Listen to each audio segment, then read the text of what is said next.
साधो भाई गुणायतीत अविनाशी। साधो भाई गुणायतीत अविनाशी। आवे नहीं जावे बने नहीं बिखरे। आवे नहीं जावे बने नहीं बिखरे। निर्मल स्वतः प्रकाशी। साधो भाई गुणायतीत अविनाशी। साधो भाई गुणायतीत अविनाशी। ब्रह्म सदा निर्बंधन कहिए। ब्रह्म सदा निर्बंधन कहिए। नहीं कोई इष्ट उपासी। धर्म कर्म का करता नहीं। धर्म कर्म का करता नहीं। है अक्रिय अविनाशी। साधु भाई गुणा अतीत अविनाशी। साधो भाई गुणा अतीत अविनाशी। अक्रिय सोई आप स्वरूपी। अक्रिय सोई आप स्वरूपी। क्रिया माया पासी। माया कर दुर्मत में देखे। माया कर दुर्मत में देखे। जा लग आसी जासी। साधु भाई गुणायतीत अविनाशी। साधो गुणायतीत अविनाशी। तीन गुणों का सकल पसारा उत्पत्ति स्थिति विनाशी। तीन गुणों का सकल पसारा स्थिति उत्पत्ति स्थिति विनाशी। त्रिगुण में निर्गुण निर्बंधन। त्रिगुण में निर्गुण निर्बंधन। रहता आप अनासी। साधु भाई गुणायतीत अविनाशी। साधो भाई गुणायतीत अविनाशी। आप अखंड खंड सब माया। आप अखंड खंड सब माया। कर निर्णय कही दाखी। कर निर्णय कहे दाखी। बनानाथ ब्रह्मवेत्ता ब्रह्म है। बनानाथ ब्रह्मवेत्ता ब्रह्म है। अगम निगम यूं भाखी। साधो भाई गुणायतीत अविनाशी। साधो भाई गुणायतीत अविनाशी। बड़ी अच्छी बात है निर्वाण की। साधो भाई गुणा अतीत अविनाशी। जो वो अविनाशी है वो गुणों से अतीत है, परे है, त्रिगुणातीत है। तीनों गुणों से जो परे है वही सत्य है। यानी ब्रह्मा विष्णु महेश से भी जो परे है, जिसके वे भी ध्यान करते हैं वही सत्य है। इसलिए कहा कि साधु भाई गुणा अतीत अविनाशी। ये गुणों से अतीत अर्थात गुणों से परे जो है वह सत्य है, अविनाशी है। उसका कभी किसी काल में नाश नहीं होता है। सत्य का कभी किसी काल में नाश नहीं होता है। आगे क्या कहते हैं? आवे नहीं जावे बने नहीं बिखरे निर्मल स्वतः प्रकाशी। ये जो सत्य है, जो परम सत्य है, वो कहीं आता जाता नहीं है। आवे न जावे बने न बिखरे, न कुछ बनता है न बिगड़ता है। बनना बिगड़ना भी नहीं। आवे न जावे बने नहीं बिखरे निर्मल स्वतः प्रकाशी। और वो बहुत ही बिल्कुल निर्मल है और स्वयं प्रकाशित है, स्वयं से ही प्रकाशित है। अर्थात वह परम सत्ता पूरी पाताल से लेकर सभी सातवें आकाश तक दिव्य प्रकाश पुंज से परिपूरित है।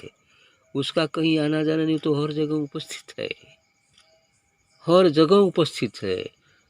वो उसका कहीं आना जाना नहीं होता है, न बनना बिगड़ना होता है।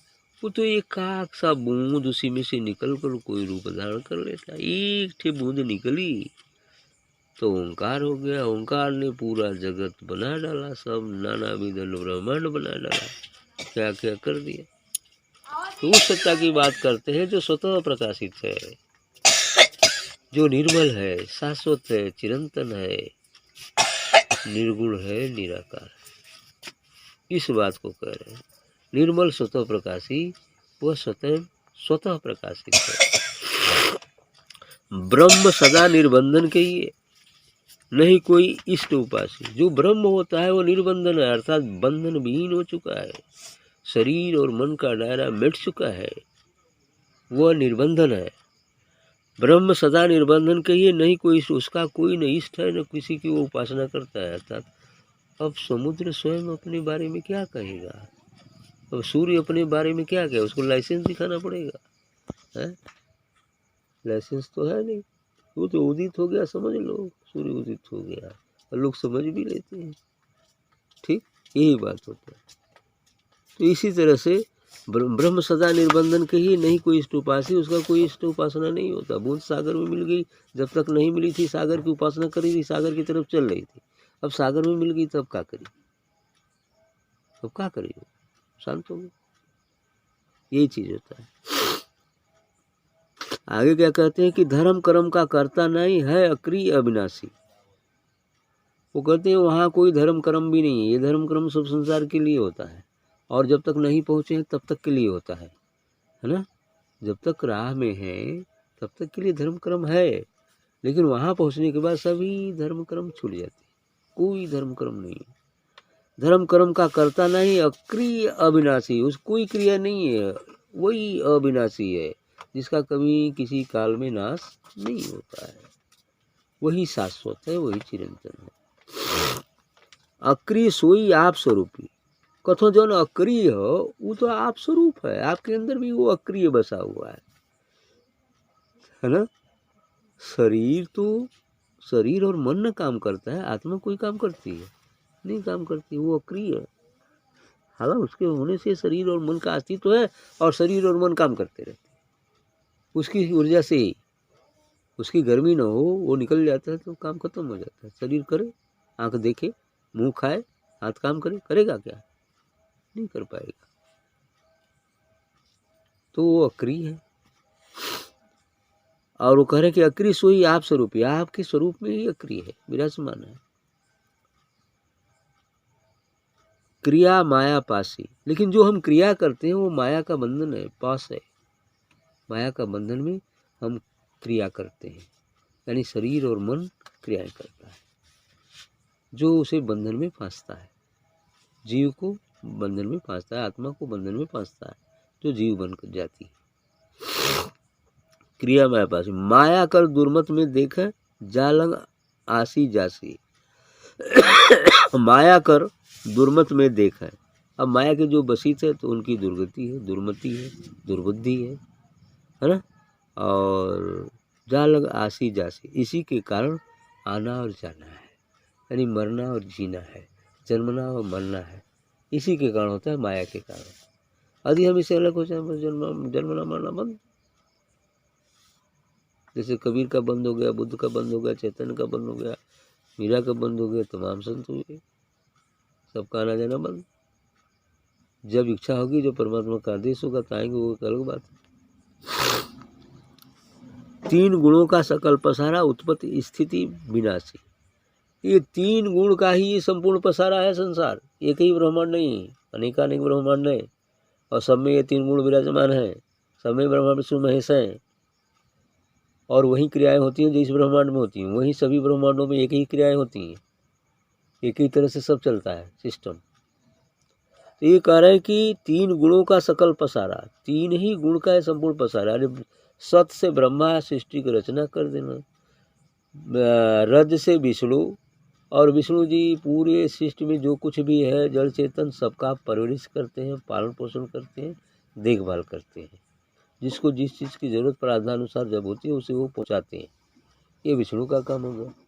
और शिव जिनका समय आने का हो गया है, या जो सृष्टि के विनाश का समय आ गया तो विनाश करते हैं, तमोगुणी है। है ना।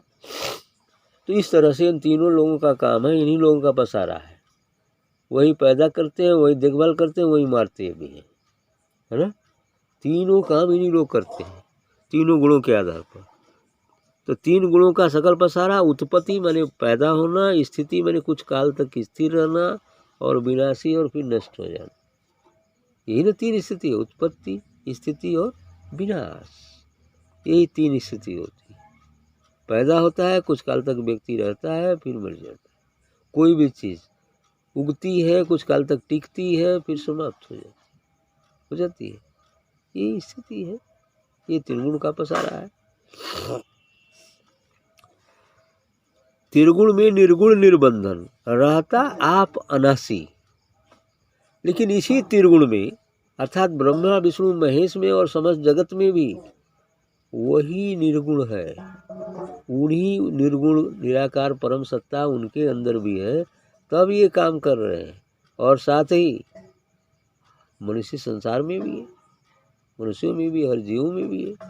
उनके रूप में थोड़ा विशेष रूप से इसलिए है, विशेष सिद्धि करामात उनको दे दिया है कि भाई इतना बड़ा संसार को चलाना है तो कुछ रहेगा तब तो देखेंगे ताकेंगे करेंगे, और वो चीज़ नहीं रहेगा तो कहाँ से करेंगे। आद्यशक्ति ने उन लोगों को कुछ कुछ सिद्धियाँ दे दी हैं, जिसे वो सब चीज़ों को देख लेते हैं, कौन क्या कर रहा है, कौन क्या कह रहा है, सब सुन लेते हैं, सब जान लेते हैं। इसीलिए वो संसार का कार्य करते हैं। ठीक है, हाँ ठीक। तो त्रिगुण में निर्गुण निर्बंधन, जो तीनों गुणों में निर्गुण है, जो बोल रहा है या उनके अंदर भी जो विराजमान है, वो निर्बंधन है, माने बंधन विहीन है, बिना बंधन का है। निबंधन अर्थात वही सत्य है जो ब्रह्मा विष्णु महेश में भी है, साथ में समस्त जगत में है, मेरे में, हमारे में, आप सब में भी है, जो बंधन विहीन है। लेकिन बंधन में हो जाने से बिल्कुल तुच्छ हो गया है, जीव बन गया है। उसको बंधन से अलग कर दो, फिर वही शक्ति आ जाएगी, वही दिव्यता आ जाएगी। जैसे घनघोर बदली छाले और सूर्य ढक जाए, तो क्या सूर्य आकाश में नहीं है, लेकिन बदली कारण दिख नहीं रहा है, न तो उसकी उष्मा हमारे ऊपर आ रही है, न लग रही है। लेकिन यदि कोई उपाय करके उस बदली को हटा दिया जाए, अर्थात पवन का वेग चले और वो बदली छट जाए, फिर सूर्य चमकने लगता है ना, फिर धूप हो जाती है, अरे धूप हो गल, बादल हट गए, ऐसा लोग कहते हैं। वैसी तो यहाँ भी है, हमारे ही पाप पुण्य जो पिछले जन्मों में हमने कभी किया है, वो सब संस्कार रूपी बदली हमारे अंदर विराजमान उस आत्मा व परमात्मा रूपी सूर्य को ढक लिया है, जिससे हमें सत्य असत्य का भेद पता नहीं चलता। क्या सत्य है, क्या असत्य है, क्या पाप है, क्या पुण्य है, कुछ पता नहीं चलता। बस हम माया के वशीभूत, काम क्रोध लोभ के वशीभूत संसार की क्रियाकलाप करते जाते हैं, जैसा कि हमारी पीढ़ी दर पीढ़ी करते आ रहे हैं लोग संसार, वैसे ही करते जाते हैं, उसी में फंसे रहते हैं, वही धन दौलत कुटुंब कबीला में फंस जाते हैं। लेकिन इसको निर्बंधन कर दो, बदली हटा दो, सूर्य चमकने लगे। बदली हटाने का माध्यम सत्संग है, ध्यान है, संत सदगुरु की कृपा है। यदि ये चीज़ें मिल जाए तो बदली हटेगी, क्योंकि इस बदली को हटाने के लिए तो वायु की आवश्यकता है, लेकिन इस बदली हटाने के लिए अमृत तरंग की आवश्यकता है, दिव्य प्रकाश की आवश्यकता है, सदगुरु की कृपा की आवश्यकता है, तब ये बदली हटे। निर्गुण में निर्गुण निर्बंधन, रहता आप अनासी, और एकदम वो अनासी है, उसका कभी किसी काल में नाश नहीं होता। आत्मा अजर अमर अविनाशी है, तो वो अनासी है, फिर जिसका नाश ही न हो अनासी हो गया, अविनाशी हो गया। तो अविनाशी ही निर्गुण है, अर्थात परम सत्ता भी अविनाशी है। आप अखंड खंड सब माया, और वह सदगुरु, वह परमात्मा तो वो खंड है, और जो खंड हुआ वो माया हुई। जिसका कोई खंड हो गया, उसी परमात्मा का एक अंश निकला, जो दिव्य शब्द बना, शून्य बना या ओंकार बना, फिर उसने रचना कर दिया इस पूरे ब्रह्मांड ब्रह्मांड को। तो ये सब माया है, जो अखंड स्वरूप है, जो सदैव एक रस है, अपरिवर्तित रहता है, सर्वत्र व्याप्त है, एक हर जगह मौजूद है, वह सत्ता अखंड है। तिरु हाँ, आप अखंड खंड सब माया, बाकी जो खंड हुआ है सब माया है। रह कर निर्णय कह दाखी, हमारी दासी कह रही है ये निर्णय करके, ये सहजो जो दासी है या संत जो दास होता है वो ये निर्णय करके कहता है, देख के कहता है कि नहीं यही सत्य है। कर निर्णय कहे दाखी, दाखी मतलब दासी, यह दासी जो है कह रही है, निर्णय करके बता रही है कि वह निर्गुण, वह निराकार अखंड है, और जो खंड है वह सभी माया है, जो अखंड है वही निर्गुण निराकार और परम सत्ता है। आगे अंतिम बात कही है कि बनानाथ, अरे कहे हैं ये बनानाथ कहे, ठीक है, साजो का नाम ले लिए, बनानाथ का है, ठीक है, बनानाथ ही कह रहे हैं, दास कह लीजिए या दासी कह लीजिए, कुछ भी, क्योंकि आत्मा निर्लिंग होती है, दासी को चाहे दास को कोई फर्क नहीं पड़ता। क्योंकि आत्मा में न पुरुष है न स्त्री है ना, आत्मा तो निर्विकार होती। तो बनानाथ ब्रह्मवेत्ता ब्रह्म है, बनानाथ जी कहना है जो ब्रह्म को जानता है वही ब्रह्म है, सीधी कह रहे हैं। वेद भी इस बात को कहता है कि ब्रह्मविद ब्रह्मैव भवति, ब्रह्म को विद माने जानने वाला ब्रह्म ही होता है। ताकि वाणी वेद, उसी की वाणी वेद है। हिंदी अंग्रेजी या अन्य किसी भी भाषा में करे भ्रम का छेद, सभी भ्रम को दूर कर देता है। तुलसी ने रामचरितमानस में भी लिखा कि जानत तुम ही हो जाई, जो तुमको जान जाता है वो तुम ही हो जाता है। कबीर ने कहा बूंद समानी समझ में ते हेरी कैसे जाई, कहा ना, हेरत हेरत हे सखी गया कबीर हेराई, अब बूंद समानी समझ में ते हेरी कैसे जाई। कथो कि खोजत खोजत तो होके ये कबीर हेराए गल, तो अब जब हेरा गल समझ में तो कैसे पचन बाकी कौन बूंद आई उस देख है ना, यही बात होता है। तो बनानाथ ब्रह्मवेत्ता ब्रह्म है, बनानाथ जी कहते हैं कि ब्रह्म को जानने वाला ही ब्रह्म है। अगम निगम यू बाकी, वो अगम है निगम है ऐसा कहा जाए, वही है। हालांकि शरीर में दिखता जरूर है लेकिन रियल में तो वो निराकार है।